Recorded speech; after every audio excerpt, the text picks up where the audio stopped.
안녕하세요. 더의 수학 김병민 원장입니다. 오늘 이 시간에는 경우의 수, 고등학교 1학년 수학 하 파트 경우의 수에서 인접한 5개의 영역에 색을 칠하는, 저렇게 영역이 구분되어 있는 공간에 색을 칠하는 경우의 수에 대해서 공부해 보도록 하겠습니다. 일단 경우의 수 문제에서 가장 중요하다고 생각되는 부분은 무엇이냐면 내가 무엇을 하고 있는가, 그리고 어떤 경우들을 세야 되는가, 이게 가장 중요하다고 생각이 드는데, 일단 이 문제에서는 내가 지금 무엇을 하고 있냐면 5가지 색을 사용하여서 저 A, B, C, D라는 5 영역을 칠하는 것을 반복적으로 할 겁니다. 그렇게 되면 지금 다른 조건이 없기 때문에 5가지 색을 모두 사용할 수도 있고 1가지 색을 사용할 수도 있고, 1가지 색을 사용하게 되면 영역이 사실 구분은 안 되겠지만 1가지 색을 사용해서도 5 영역을 칠할 수 있다는 자유로운 상상을 할 수 있을 거고, 그로 인해서 다양한 결과들이 나올 것입니다. 근데 이 문제에서는 그 다양한 결과들을 잘 분석해 보면 어떤 공통된 특징들을 가지는 것들만 따로 이렇게 모을 수 있을 거예요. 그게 지금 사건이라고 불리는 건데, 사건을 다시 한번 정의를 하면 시행, 내가 반복적인 어떤 행위를 했을 때 일어나는 모든 결과들을 보고 그 결과들 중에서 공통된 특징을 가진 것들만 모으면 이게 하나의 사건이 되는 겁니다. 그 공통된 특징이 어떻게 보면 조건처럼 작용할 수도 있는데, 이 문제에서는 중복된 색을 사용해도 되고 인접한 영역은 다른 색으로 칠한다라는 이 2가지 조건, 이 2가지 공통된 특징을 가진 것들만 따로 모아서 그 개수를 세어봤으면 좋겠다. 이게 이 문제의 사건입니다. 그러면 이 문제를 지금 3가지 방법으로 한번 풀어볼 건데, 첫 번째 방법은 우리가 경우의 수 문제를 풀 때는 일단은 제가 생각할 때는 내가 직접 시행을 하는 거니까 누구나 다 똑같을 겁니다. 여기 벽을 칠한다고 생각을 했을 때 사람은 계획적으로 나 여기부터 칠하고 그 다음 어떻게 하고 그 다음 어떻게 할 거야, 그래서 이렇게 일을 마무리 지을 거야, 이런 시간적인 순서에 의해서 계획을 하게 될 건데, 경우의 수 문제를 풀 때는 그 부분이 참 중요하다는 생각이 듭니다. 순차적인 흐름을 정확하게 시나리오를 세워서 문제를 풀 수 있다면 그건 경우의 수 문제를 잘 푸는 학생이라고 할 수 있겠습니다. 저는 그래서 그 시간적인 순서를 첫 번째 방법에서는 어떻게 잡을 거냐면, A 영역을 먼저 칠하고 그 후 B, C, D, E 이렇게 A 영역을 칠한 다음에 B 영역을 칠해보고 그 다음 C, D, E 이런 순서대로 한번 칠해보도록 할 겁니다. 그러면 A 영역을 칠한다고 했을 때 우리한테 주어진 색은 5가지이고 A 영역을 칠하기 위해서는 그 5가지 색 중에서 어떤 색으로 칠해야 되는지 고민될 거고, 그 5가지 색 중에서 당연히 골라야 되니까 5가지 방법이 있을 겁니다. 그럼 A 영역에는 1가지 색을 칠했기 때문에 B 영역에는 남아있는 4가지 색 중에서 1가지를 골라서 칠할 수 있게 됩니다. C 같은 경우에는 A 영역과 B 영역에 둘 다 인접해 있기 때문에 C 영역은 A에도 칠해져 있는 거, B에도 칠해져 있는 걸 제외한 나머지 색깔 3개 중에서 1가지를 선택하는 그런 생각을 할 수 있을 겁니다. D 영역을 봤더니 D 영역은 A 영역과 C 영역에는 인접해 있는데 B 영역에는 인접해 있지 않기 때문에 D 영역을 칠할 때는 B 영역에 대해서는 고민할 필요가 없을 것 같고, A와 C 영역에만 다른 A 칠해져 있는 부분과 C 칠해져 있는 부분의 색깔을 제외한 나머지 색을 칠하면 될 것입니다. 왜냐면 B에 칠해진 색깔을 D에도 칠할 수 있기 때문에 여기 중복된 색을 사용해도 된다고 했기 때문에 그래서 D 영역에는 세 가지 색. 이 영역도 마찬가지로 A와 T에만 같은 다른 색깔을 칠하면 되니까 A와 다른 색, T에도 다른 색을 칠하면 되니까 이 영역에도 세 가지 색깔을 칠하게 되면 됩니다. 우리가 봤을 때 A 영역부터 B, C, D를 거쳐서 이 영역까지 마무리해야지 이게 하나의 결과물이 나오기 때문에 이 중간 과정들은 곱의 법칙을 사용해서 계산을 하게 됩니다. 그래서 결과는 540개가 나옵니다. 이 사건을 만족하는 경우의 수가 540개가 나옵니다. 그러면 이번에는 좀 다른 생각으로 순차적인 방법을 세울 건데 순서를 좀 달리해서 한번 세워보도록 하겠습니다. 일단 첫 번째로 A 영역을 한번 칠해보겠습니다. A 영역 칠하고 이번에는 D 영역을 칠해보겠습니다. 그리고 나서 B 영역을 칠해볼 거고 그 다음 C, 그 다음 E 이렇게 시간의 흐름대로 A를 먼저 칠한 후 D, B, C, E 이런 순서대로 한번 칠해보도록 하겠습니다.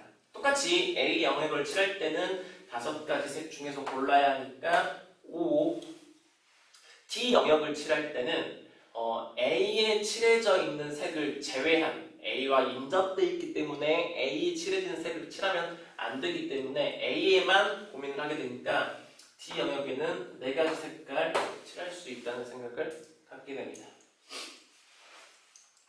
그리고 나서 이제 B 영역을 칠해야 되는데 B 영역을 칠할 때 이게 이제 이런 생각이 들면 좋은데 B 영역을 칠하려고 했더니 B는 A하고 인접해 있습니다.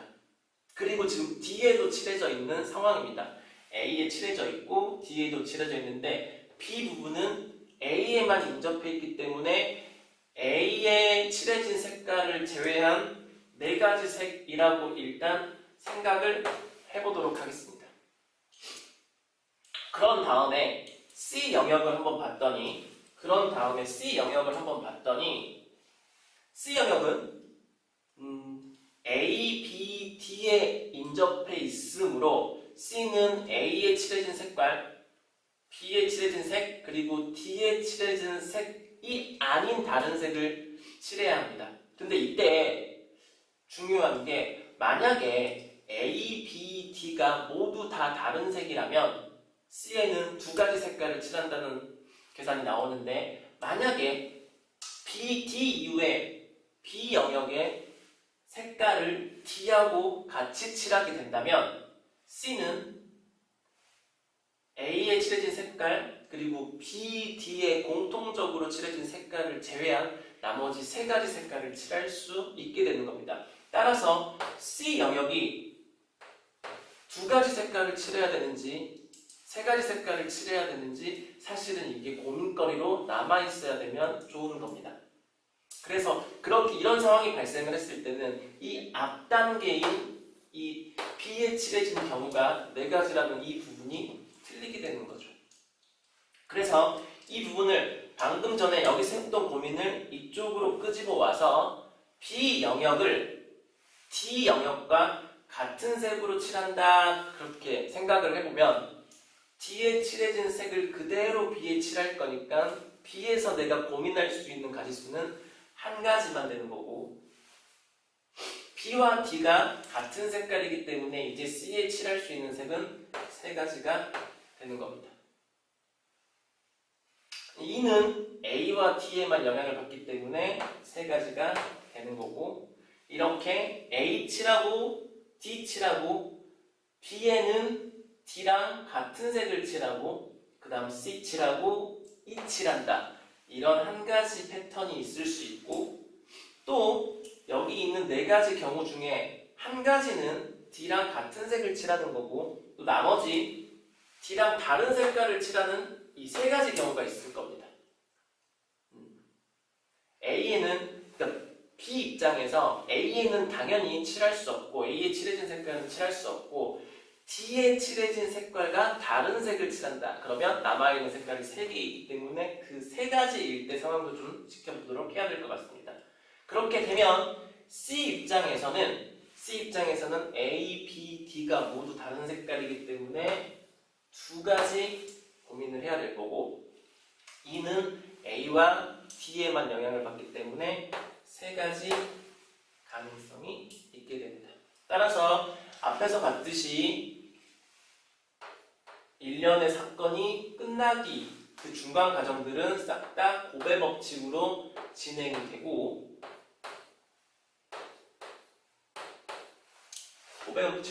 되고 이렇게 진행이 되는 하나의 과정과 이렇게 진행이 되는 하나의 과정이 모두 다 실행의 결과물로 나온 상황이기 때문에 이 2가지는 합의 법칙이 적용되는 겁니다.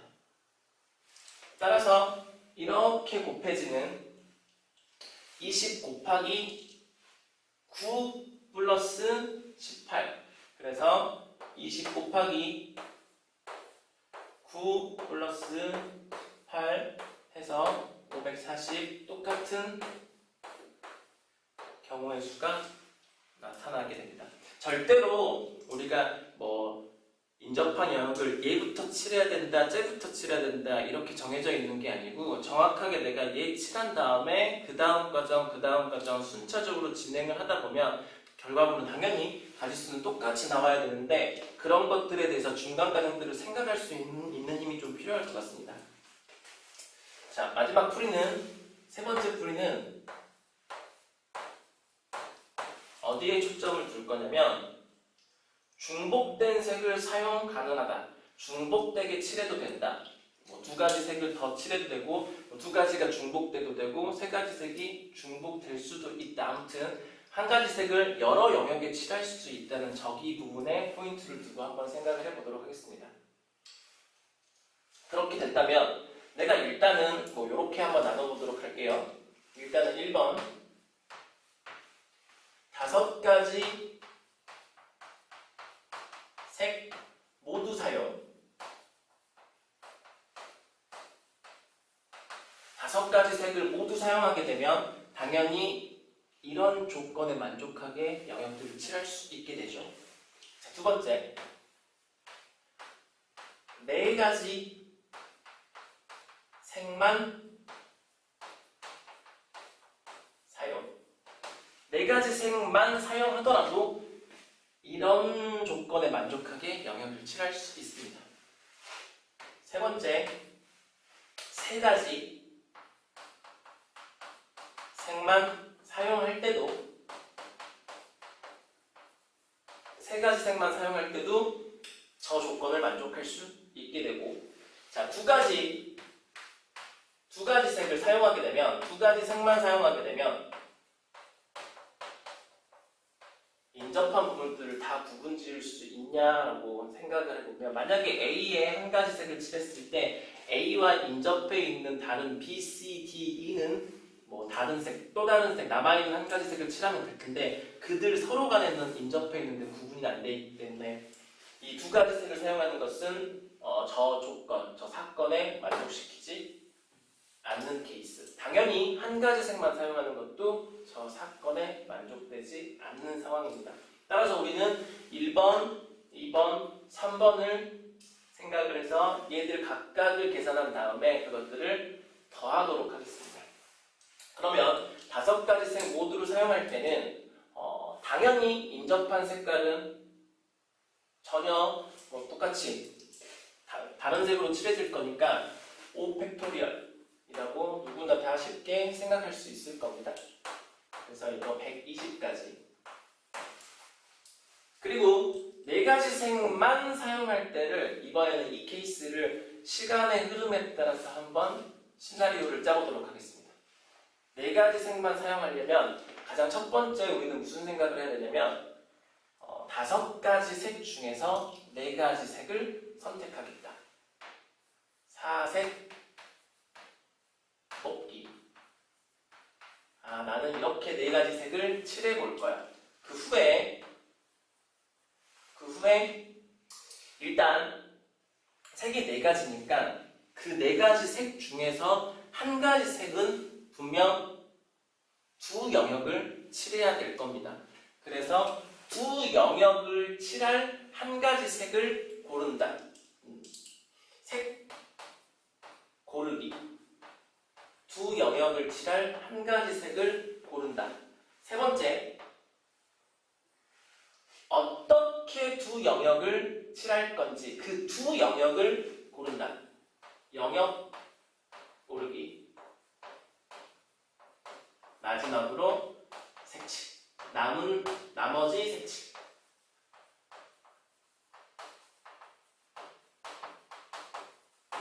이렇게 시나리오를 한번 짜보도록 하고 여기에 맞춰서 풀도록 하겠습니다. 사색 뽑기 5가지 색 중에서 4가지 색을 뽑는다. 5, C, 4. 그 4가지 색 중에서 두 영역을 칠할 색을 고른다. 4. 일단 두 영역을 칠할 색을 고른 다음에는 이제 두 영역을 골라야 되는데 여기서 두 영역을 보면 인접하지 않아야 하기 때문에 B, D 이렇게 칠할 수 있고 B, E 칠할 수 있고 C, E 칠할 수도 있네요. 그래서 몇 가지? 영역 고르기 3가지. 마지막으로 남아있는 색깔 이제 3가지 색을 칠하면 되니까 3 팩토리얼. 1년의 과정이기 때문에 여기 다 곱해주면 되겠죠? 그래서 여기는 360까지. 그리고 3가지 색만 사용하는 것도 똑같이 시나리오를 한번 짜보도록 하겠습니다. 3색 뽑기. 3색을 뽑은 다음에 우리가 3가지 색을 칠할 때는 여기서 설명을 해볼게요. 어떻게 영역이 구분되냐면 이쪽 A라는 영역, 그 다음에 B, D 이렇게 이 두 부분이 같은 영역이 될 거고 E도 C처럼 이 두 영역을 같은 색으로 칠할 수 있다. 그러면 이 사건에 맞춰서 문제를 해결하게 되는 것이다. 그런 생각을 할 수 있으니까 3색을 뽑고 나서는 그 3색을 A 아니면 BB 아니면 CC에 칠하면 결과가 나온다는 것을 알 수 있을 겁니다. 그래서 바로 3색 뽑은 다음에 색칠. 그래서 3색 뽑는 방법 OC 3. 그리고 그 3가지 그대로 칠하면 되니까 3 팩토리얼. 둘은 곱해서 60까지. 따라서 120도 저걸 만족하고 360도 저걸 만족하고 60도 모두 저걸 만족하니 이 3가지 경우를 모두 더하면 540까지로 지금 3가지 방법으로 푼 모든 가지수가 540으로 당연히 일치해야 된다는 것을 알게 됩니다. 우리가 어렵지 않은데 학생들이 간과하고 있는 게 좀 디테일하게 세분화시켜서 상황들을 나는 이렇게 해서 그 다음 이런 과정을 거쳐서 이렇게 해서 결과물을 낼 거야. 이런 시나리오를 짜는데 혹시나 시나리오가 한 번에 안 짜질 수도 있으니까 만약에 짰다가 또 고민하다가 이건 좀 더 세분화해서 이 두 번째 과정을 좀 더 찢어서 얘를 먼저 하고 그 다음 이런 과정들을 거치겠다. 이렇게 정말 디테일하게 과정들을 밟아가면 경우의 수 문제는 일단은 자신감이 붙을 수 있다고 생각합니다. 감사합니다.